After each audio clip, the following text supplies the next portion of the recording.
বিপ্লব উত্তর একটা দেশে শব্দ থাকবে গঠনতন্ত্র, নট পুরনো সংবিধানকে পরিবর্তনের কথা। সম্ভবত এটাই আমি আজকে লাস্ট বাংলাদেশ নিয়ে কথা বলবো, যার জন্য ওই যে জুতোর ছবি দিয়ে রাখলাম সামনে।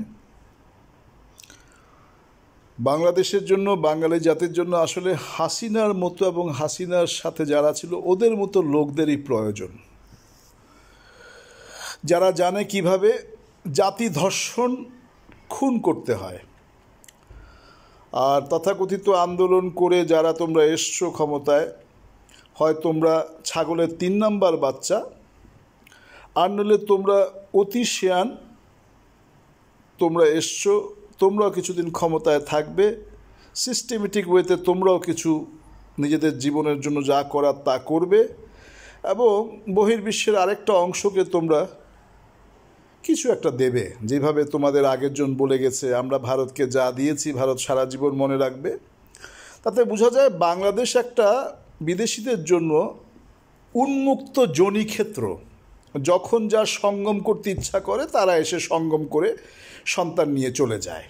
বেশ বেশ বেশ ভালো। তো গন্ধ পাচ্ছি বাংলাদেশের আওয়ামী লীগ এবং আওয়ামী লীগের প্রমোটাররা অলরেডি তোমাদের বর্তমান সরকারের কিছু লোকের সাথে আপোষনামা শুরু করে দিয়েছে, যে সম্পদের কত অংশ ফিরিয়ে দিলে পরে শাস্তিটুকু কেমনভাবে লাঘব হবে। অর্থাৎ এখন যে একটা আগ্রাসী মনোভাব জাতির তাদের উপরে, সেটার থেকে কিভাবে তাদেরকে ধীরে ধীরে বের করে নিয়ে আসতে হবে সেই প্রক্রিয়া নিয়ে কথা চলছে। বাংলাদেশের বেশ কিছু বড় বড় নাম করা ধনকুবের, যারা মার্কা মারা, যারা সারা দেশে জমি খেয়ে ফেলেছে, মানুষের রক্ত খেয়ে ফেলেছে, তারা দেশে বসে আপোষ করছে। আর তোমরা মুখে আঙ্গুল দিয়ে ঘুরে বেড়াচ্ছ যুব সমাজ। তোমরা আমার ধনের যুব সমাজ, তোমরা রাজনীতি শিখেছ আমার ধনটা। তোমাদের যুগে যুগে ওই একবার করে কিছু ছাগলের বাচ্চা আসবে যারা বোকার মতো রক্ত দিয়ে যাবে, আর তোমরা ক্ষমতায় বসে কিছুদিন আবার সেটা লুটপাট করবে। একটা কথা শুনে রেখো, আগে একবার বলেছিলাম, আবারও বলছি, ডিএনএ বাংলাদেশের যারা বাইরে আছে তারা কিন্তু জানে টেইল অফ টু সিটিজ কীভাবে ঘটাতে হয়।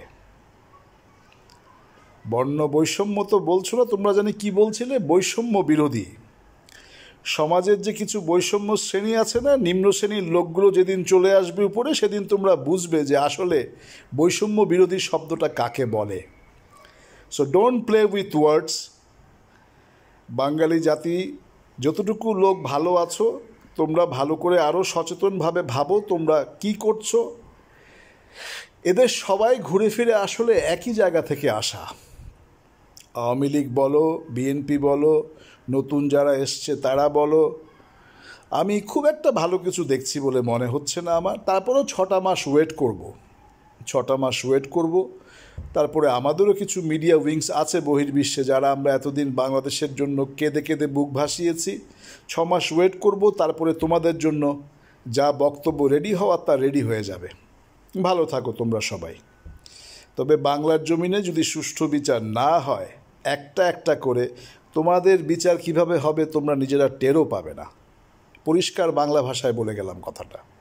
আর জুতোগুলোর ছবি দেখেছো, ওটা খেয়াল রেখো কিন্তু।